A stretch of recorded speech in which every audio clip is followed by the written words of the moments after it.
Anda masih menyaksikan kabar khusus kasus Sambo, pemirsa, di mana Pengadilan Negeri Jakarta Selatan hari ini mengagendakan sidang untuk dua terdakwa, yakni Hendra Kurniawan dan juga Agus Nurpatria.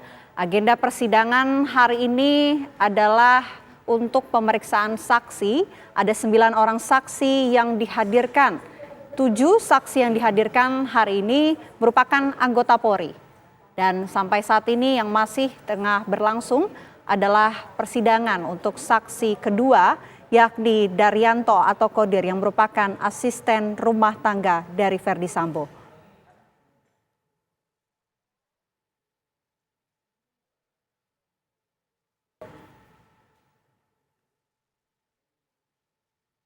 Kita akan kembali bahas jalannya persidangan hari ini, pemirsa, untuk dua terdakwa yakni Hendra Kurniawan dan juga Agus Nurpatria.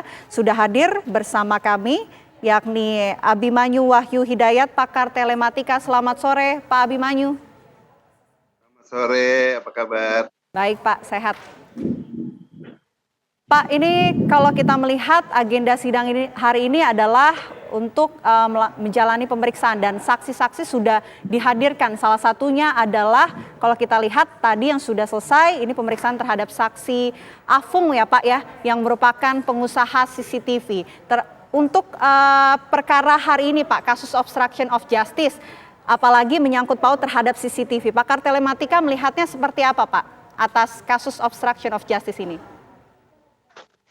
Kita sekarang bukan mempertanyakan, tetapi kita melihat dulu dari sisi logikanya. Kalau orang telematika, kita ngelihat selalu terhadap fakta yang ada pada benda dan kemudian bagaimana data tersebut ada di sana, kemudian apa yang terjadi, kemudian apabila ada kecurigaan, ada titik rekayasanya, ada kemungkinan di mana, nah itu yang diungkapkan. Itu adalah pemikiran orang telematika. Tetapi kalau di persidangan tadi, sepintas saya sempat mendengarkan dan menyimak dari beberapa masukan bahwa lebih dipertanyakan adalah mengenai siapa yang mengadakan, yang mempunyai apa, didapatnya dari mana itu perangkat CCTV-nya.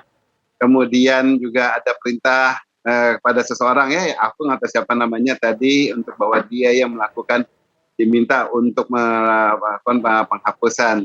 Nah, dari sini saya ngelihatnya adalah maksudnya faktor apa yang ingin diungkapkan. Cuma karena ini kan satu bahasa hukum ya, mungkin kalau dari sisi hukum melihat hal itu penting. Tetapi kalau nggak tahu, kalau mata telematika kita langsung melihatnya adalah kebenaran mengenai adanya perangkat tersebut di TKP, ya, kemudian mengenai data yang ada di penyidik waktu diambil penyidik. Apakah itu masih data yang sama atau tidak?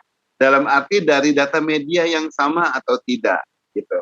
Nah, dengan demikian, kalau umpamanya masih data media yang sama, berarti ya sudah benar perangkatnya itu memang itu yang terpasang. Berikutnya perlu diungkapkan adalah mengenai adanya rekayasa pada data tersebut atau tidak, ya. Nah, rekayasa tersebut bisa diungkapkan, bisa dilihat dengan melakukan memeriksa konten yang ada. Dari faktor yang paling mendasar hanya cukup logika-logika saja dari tampilan-tampilannya dan kemudian logika secara waktu, sampai lebih mendetil terhadap yang dibilang metadatanya ya, datanya tersebut ada di alokasi memori berapa, dari di harddisk di berapa, segala. Nah, dengan demikian itu kita bisa juga mempunyai penguatan apakah data tersebut mengalami rekayasa atau tidak. Nah, kalau mengenai apabila terbukti ada rekayasa, paling kan tinggal dikembangkan sama pihak hukum dan penyidik, kira-kira rekayasa ini dimaksud untuk tujuan apa. Nah, telematika hanya mengungkapkan bahwa ini rekayasa atau tidak, selesai urusan telematika. Tetapi nanti kemudian yang melakukan pengungkapan lagi, dieksplor lebih lanjut, itu adalah dari penyidik, dari JPU juga diungkapkan, tanya-tanya. Nah, hal yang sering kali saya sampaikan di berbagai media selalu yang saya istilahkan dengan 4R. Maaf biar kalau ada yang udah bosan nggak apa-apa. Yaitu pertamanya rentang, kemudian reka, kemudian rangkai, kemudian runut. Itu dirangkai di situ, mana yang tidak masuk logika, mana yang perlu diungkapkan, maka itu yang dieksplor, kemudian itu dilakukan penelusuran. Baik ditanyakan kepada saksinya, ataupun kemudian diperiksa kepada data media. Nah, hal ini demi menjamin bahwa sekarang selalu yang paling menguat adalah bukti CCTV. Untuk itu memeriksa bukti CCTV-nya ya harus benar-benar memeriksa. Jadi memeriksa itu juga bukan sekadar ngelihat kontennya, lihat kontennya, oh ini si A melakukan ini, jam sekian si B melakukan ini. Nah itu nggak begitu, tetapi lihat kewajaran dari konten tersebut. Apakah misalnya tampilannya itu semuanya sesuai, memang ini selalu CCTV normal, logikanya memang seperti itu, tidak pernah ada perubahan atau tidak, bagaimana cara fokusnya, bagaimana cara pengambilan gambarnya, bagaimana ketajamannya, resolusi, lain sebagainya. Kenapa itu penting? Karena dengan demikian kita bisa memastikan dulu bahwa data yang ada di dalam CCTV ini adalah memang data yang benar, memang yang logis. Tetapi kalau hasil rekaman yang diperiksa oleh penyidik kemudian itu saja berbeda dengan logika yang tampil dari CCTV itu dalam kesempatan yang lain, momen-momen yang lain, berarti ada kemungkinan besar bahwa CCTV ini sudah ada perekaman ulang, ada rekayasa orang dan lain sebagainya, aktor, aksi dan lain sebagainya. Nah, itu yang perlu diungkapkan untuk telematika ya, gitu. Nah, kita bicara soal digital forensiknya di situ adalah pembuktiannya, gitu kan, belum sampai pengungkapan, gitu loh, ya. Nah, dari pembuktian yang ada nanti kemudian bisa terungkap.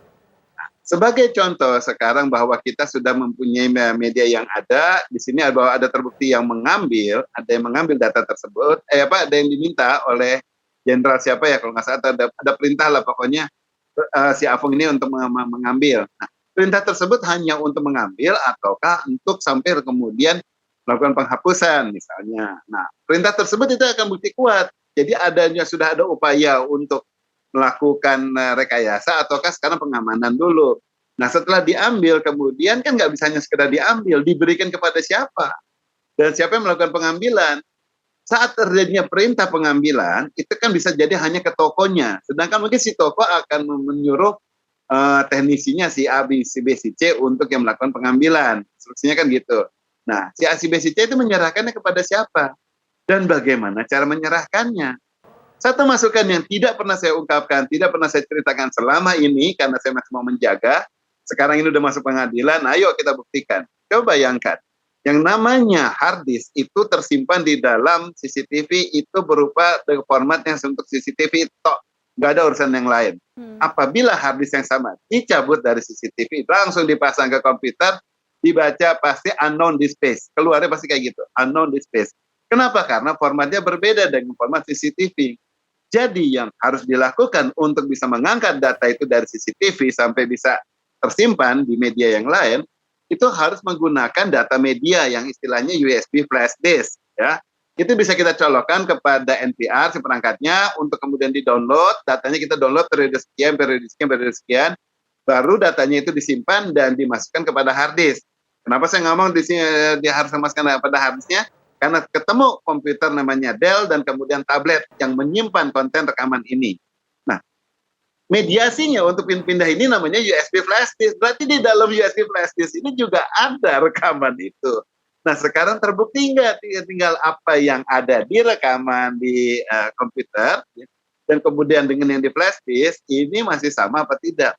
Ada yang menghapus, nggak mungkin karena ini satu hal yang penting. Pasti pelaku juga kemudian akan menyimpan USB ini karena ini menjadi juga data penting gitu ya. Kenapa dan kemudian saya bilang ini penting di sini untuk nambah kuat, memperkuat dan kemudian ya lebih memperkuat alibinya bahwa apabila terjadi perubahan atau tidak. Kita sekarang lihatnya langsung gini, kenapa seorang ya pelaku di sini, pembuat skenario di sini setelah melakukan pengopian data semuanya, bukan setelah menghancurkan, dibilang hancurkan, ternyata dia menyimpan dulu, dia melakukan backup. Padahal backup tersebut akan risiko. Karena kalau kepergok bisa akan terbongkar. Tapi ternyata disimpan kemudian terbongkar kan, adanya yang kita di detail dan kemudian di tablet. Analisa saya, mungkin saya salah, tetapi analisa yang paling mungkin terjadinya penyimpanan ini, masih disimpan itu adalah skenario yang asli, apabila ternyata ada pengungkapan-pengungkapan yang lebih akhirnya mengerucut dan kemudian menunjukkan kepada siapa-siapa pelakunya dan kapannya jadi lebih jelas, maka orang-orang yang terlibat dalam skenario ini akan melakukan pendesainan, akan melakukan langsung skenario baru untuk lebih membuktikan ataupun mengarahkan ke bidang yang lain, kepada pembuktian yang lain. Caranya apa? Tinggal mengeluarkan bukti-bukti lagi yang lain, kemudian cuplikan-cuplikan diambil dan sebagainya. Bisa juga untuk kemudian sampai direkayasa. Nah, begitu pula dalam hal waktu, itu semuanya pasti masih akan disimpan. Nah, inilah yang harusnya diungkapkan, dan kemudian di sini kalau bisa diutarakan, nah akhirnya lebih gamblang, lebih jelas gitu.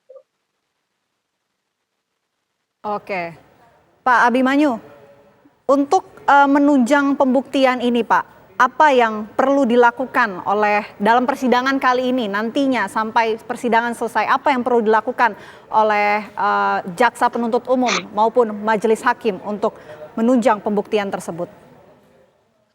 Nah, bagus kalau pertanyaannya mengenai menunjang pembuktian tersebut. Dari dulu sampai hari ini, ya yang selalu diungkapkan adalah hanya bukti CCTV. Ya, sekali saya sudah ungkapkan bahwa CCTV saja tidak cukup, sebetulnya bukti yang jauh lebih kuat bisa membuktikan siapa terlibat dan kemudian siapa saja yang ada di lokasi. Itu adalah selalu bukti seluler. Yang namanya 3 hal. Saya bilang adalah CTD, kemudian CSLI, kemudian CDR. CTD, Cell Tower Dump, ya, data yang diambil dari semua sel itu untuk menunjukkan siapa aja melakukan apa, dia masuk ke situ kapan, kemudian dia perginya kapan, pindah lagi, terrekam pada BTS yang lain. Itu ada yang semuanya di CTD. Kemudian ada yang namanya CSLI, Cell Site Location Information.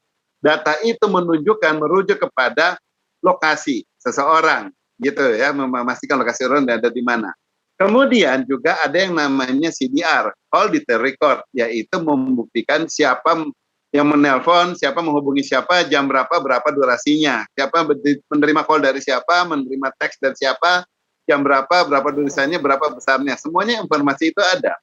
Kalau hal itu diungkapkan, ya benar-benar dikupas, dan kemudian tinggal dicocokkan pada CCTV, ini akan kita melihat bukti yang lebih kuat. Karena CCTV hanya menampilkan informasi yang ada pada lingkup si layar itu saja.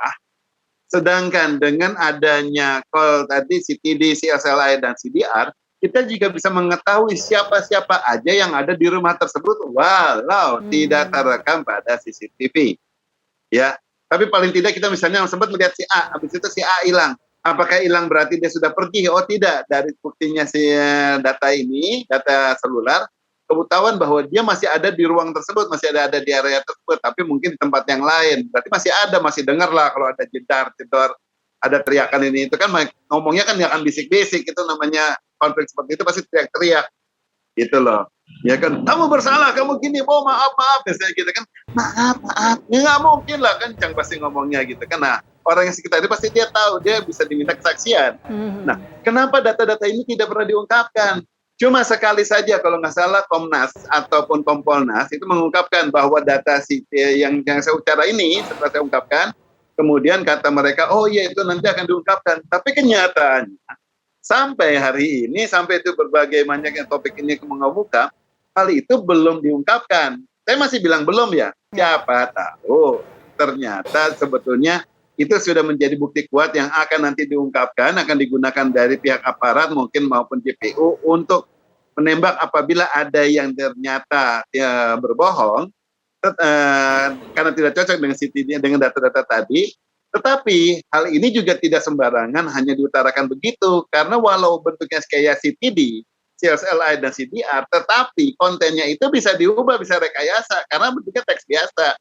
Nah, itu harus ada pihak yang langsung melakukan pengujian dahulu, memastikan bahwa log-log yang ini itu tidak ada rekayasa, karena sampai datanya saat ini BTS-nya masih ada, pastikan. Kemudian lognya masih terjadi, nah bisa dibuktikan, diuji kalau seseorang masuk ke dalam ruangan ini, kerekam nggak di log tersebut, terekam di BTS A, BTS B, saat dia keluar sampai menjauh, kapan dia sampai mulai hilang dari BTS tersebut, kerekamnya pada BTS lain. Nah, pengujian-pengujian ini sangat menguatkan bukti seseorang, keberadaan seseorang, sehingga nanti keberadaan dia akan kemudian jadi diperkuat oleh CCTV. Tapi kan banyak orang sekarang menggunakan bahwa data CCTV-nya ini yang lebih utama, diperkuat dengan data seluler, sementara data selulernya tidak pernah diungkap. Aduh, ya gimana dong? Oke, Pak Abimanyu, ini kan kalau kita lihat para terdakwa ini juga disangkakan pasal Undang-Undang ITE ya Pak ya. Nah, sampai sidang kali ini Anda melihatnya bagaimana Pak? Oke, kalau kita mengarahnya kepada pasal Undang-Undang ITE, paling yang mungkin bisa kena adalah yang urusannya manipulasi. Oke. Karena selalu yang terlibat adalah urusan manipulasi. Tetapi hal itu baru bisa kita ungkapkan, baru kita bisa sangkakan kepada seseorang setelah terlebih dahulu memang kita ada melihat secara jelas adanya manipulasi. Ya, ada sesuatu yang ketidakwajaran. Tetapi bukan segala sesuatu langsung diungkapkan dari awal, oh ini tidak wajar. Gitu. Nah, tidak wajarnya di mana? Sejauh ini kayak saya bilang misalnya bukti CCTV yang sempat saya ungkapkan soal video yang dibengkek dan sebagainya. Itu kan belum diungkapkan, sampai sekarang belum dikembangkan sampai sana. Padahal itu yang saya bilang ada unsur manipulasi di sana. Nah, kalau adanya manipulasi, baru kemudian bisa dilihat siapa-siapa yang terlibat.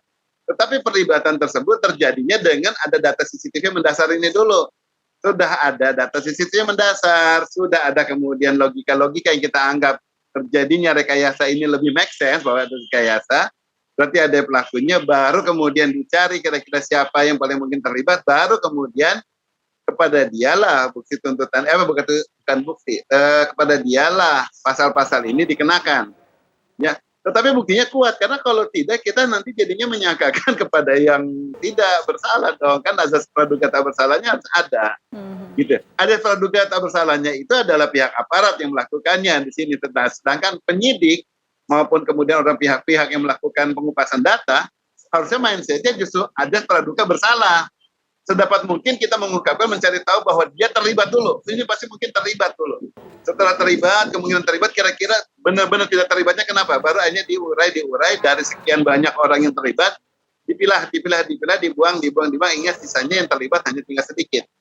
Akan tetapi kalau umpamanya ini sekarang dilakukan pihak hukum kan harus ngomongnya data azas praduga tak bersalah karena menjaga nama baik yang seseorangnya itu. Tetapi dengan setelah mendapatkan saringan dari orang yang memeriksa dengan atas praduga bersalahnya. Nah, ungkapan di sini baru itu menguat kepada undang-undang. Kalau yang sebelumnya itu saya nggak ngelihatnya terlalu dini untuk kita mengungkapkan langsung kepada yang undang-undangnya. Karena undang-undang di sini hanya melibatkan untuk kepada siapa yang melakukan perubahan. Tetapi kan tidak pada esensinya mengenai siapa yang melakukan pembunuhan dan siapa yang terlibat. Gitu ya kan, nanti kan dicocokkan antara pengakuan yang melakukan pembunuhan, yang melakukan adanya rekonstruksi dan lain sebagainya, kemudian dibuktikan dengan data digital kira-kira apa ketidaksesuaiannya gitu. Ya, menyambung pernyataan Anda tadi, artinya peran dari terdakwa ini kan berbeda-berbeda ya Pak ya, bobotnya juga apakah berbeda atau seperti apa Pak? Oke, aduh ini kalau arahnya ya ke hukum soal bobot, orang telematika nggak bisa ngomong ya, jujur loh. Ya, kita bicaranya gini, orang telematika berulang saya sampaikan biasanya ke orang-orang, selalu saya sampaikan bahwa di telematika kita tidak pernah membahas mengenai modus, alibi, alasan, motivasi seseorang sampai dia melakukan sesuatu. Ya. Kita tidak pernah membahas W5H, kita membahasnya W4H. Kita membahas who, where, when, what, kita bahas. Why tidak pernah kita bahas. Kemudian H-nya adalah how. Nah, why-nya kenapa tidak kita bahas? Alasannya banyak terjadi dan kemudian alasan tersebut bisa segala alasan apapun, yang penting seseorang terbukti telah melakukan apa. Nah, telematikanya tinggal di sini melakukan apanya dulu, ya menentukan ke arah sana. Mengenai hal-halnya yang kemudian siapa terlibat apa, bobot kesalahannya apa, di telematika nggak bisa. Kenapa saya ngomong gitu? Karena telematika itu tidak menoleh, analisanya tidak boleh berkaitan terhadap hukum. Karena telematika itu universal. Hukum apapun yang terjadi di Indonesia, telematika itu terpakainya di Nederland, di Prancis, di Ukraina, di Rusia, di Meksiko, di manapun negara seluruh dunia ini bisa menggunakan perangkat yang sama. Bisa menggunakan perangkat sejenis, bahkan merek yang sama. Tetapi hukumnya saja yang berbeda-beda. Ya, nah, besaran hukum ini nanti pembuktiannya itu kan dari undang-undang hukum. Tapi kita menunjukkan pembuktiannya dulu bahwa iya benar dia melakukan itu atau iya benar dia tidak melakukan itu. Itu yang lebih penting di telematikanya, bukan ke bobot hukumnya. Sekarang saya ingin minta tanggapan Anda nih Pak Abimanyu nih, berdasarkan dakwaan JPU atas kasus ini yang melibatkan beberapa terdakwa ini Pak. Anda berdasarkan sepemahaman Anda, apakah ada yang janggal atau seperti apa Pak Abimanyu? Punten yang itu nggak ngikutin apa saja yang diajukan JPU, nggak mengikuti. Tadi waktu ada sidang itu pagi-pagi saya lagi meeting penting yang lain, bantu anak adik-adik disabilitas. Jadi apa saja yang dituntut kan nggak tahu. Saya mesti menyimak dulu nih acara yang tadi pagi dan kemudian apa saja yang ditanyakan baru saya bisa komentar yang ini. Mungkin pertanyaannya ditunda yang ini. Besok Oke. ditanyakan lagi lah ntar malam. Oke, mungkin Anda bisa memberikan gambaran Pak yang nantinya akan mungkin dilakukan oleh jaksa penuntut umum ataupun skenario-skenario strategi, maksud saya bukan skenario, strategi apa yang nantinya bisa dilakukan oleh jaksa penuntut umum untuk memberikan gambaran mengenai barang bukti CCTV ini dalam kasus ini. Oke. Jadi kalau hari itu saya masih bisa mengarahkan, ya, bisa menjawab. Oke, saya kira mengenai yang sudah dilakukan tadi pagi. Mengenai gambarannya sekarang kita harus sudah mendapatkan gambarannya dulu mengenai hal yang paling kuat buktinya, ya. Kuat buktinya adalah mengenai apa yang terjadi. Oke, kemudian apa yang terungkap. Yes. Nah, jadi apa yang terungkap dalam CCTV, kemudian apa yang terjadi terhadap CCTV-nya. Gitu, ini dua hal nih kan, ya, pengungkapan. Dengan demikian sekarang yang harus lebih diungkapkan adalah apa yang terjadi. Oke, ya. Apa yang terjadi, kenapa? Apa yang terjadi? Karena hal itu yang sudah skenario yang sudah terbentuk dan kemudian fakta yang sudah mau diungkapkan kepada orang-orang tertentu, pihak-pihak yang dianggap bersalah, ya, ataupun dinaikkan statusnya dari saksi sampai tersangka, ya, gitu. Oke. Baru terdakwa. Nah, sekarang dengan adanya bukti tersebut itu sudah kuat. Kemudian kalau ini bukti kuat, baru kita melakukan pengungkapan mengenai adanya rekayasa, gitu loh. Kenapa saya bilang di sini? Karena kalau pengungkapan di sini bahwa orang yang sudah menskenariokan sesuatu berarti dia sudah menganggap bahwa dia melakukan A, tidak melakukan B. Ya, dia melihat A bukan melihat B. Nah, itu semua pengakuan-pengakuan yang juga didukung sama CCTV-nya. Berarti dia juga sudah mengutarakan segala sesuatu sesuai dengan sumpahnya dan terhadap konten CCTV-nya. Tetapi nanti kalau ternyata konten ini terbukti itu ada rekayasa dan kemudian ternyata semuanya tidak sesuai, berarti apa yang sudah dinyatakan sama orang-orang tersebut, baik saksi-saksinya maupun tersangkanya, berarti sekarang mereka melakukan kebohongan benar-benar di muka hakim, ya, gitu loh. Kenapa udah jelas melakukan kebohongannya? Karena mereka bermain pada suatu skenario mengenai dari apa yang ditayangkan. Ya, ini akhirnya orang yang tadinya merasa bahwa dia tidak akan dilibatkan, dia tidak akan bersalah. Tetapi saat dia kemudian menjadi saksi, dia sudah mengajukan, tapi kemudian dia mulai berbohong. Nah, berarti juga dia berbohong di muka hakim, walaupun jadi saksinya, dia akan semakin bersalah. Nah, dengan adanya bukti-bukti ini, tetapi bukti ini yang untuk mengenai apa yang terjadi terhadap CCTV-nya, itu bisa seiring ataupun bisa belakangan dilakukan. Kenapa? Kalau seiring itu adalah karena waktu untuk memeriksa ini cukup lama, cukup panjang. Ya. Kedua, apabila itu dilakukan dari sekarang mengenai apa yang terjadi terhadap CCTV, kalau ada yang pembocoran kepada pihak-pihak siapapun bahwa ini ada temuan ini sama ahlinya ada temuan apa, bisa-bisa nanti alurnya akhirnya kesaksian yang diberikan bisa juga akan berbelok-belok karena sudah ada temuan yang lebih lanjut pada CCTV-nya, gitu, pada data-datanya. Ini jadi ya harusnya pasti juga pihak-pihak hukum sudah mengerti lah mengenai apa yang kira-kira prioritas untuk mulai ditanyakan dan apa yang masih menjadi andalan untuk ditanyakan. Kalau punya data itu, kemudian kalau punya bukti-buktinya itu dan kemudian bukti itu kuat bisa dipertanggungjawabkan oleh aparat-aparat yang terlibat. Oke, baik Pak Abimanyu, terima kasih. Nanti kita akan lanjutkan lagi Pak perbincangan kita mengenai jalannya sidang hari ini Pak. Kita jeda terlebih dahulu, kabar khusus masih akan kembali dengan rekan saya Muhammad Sofyan. Tetaplah bersama kami.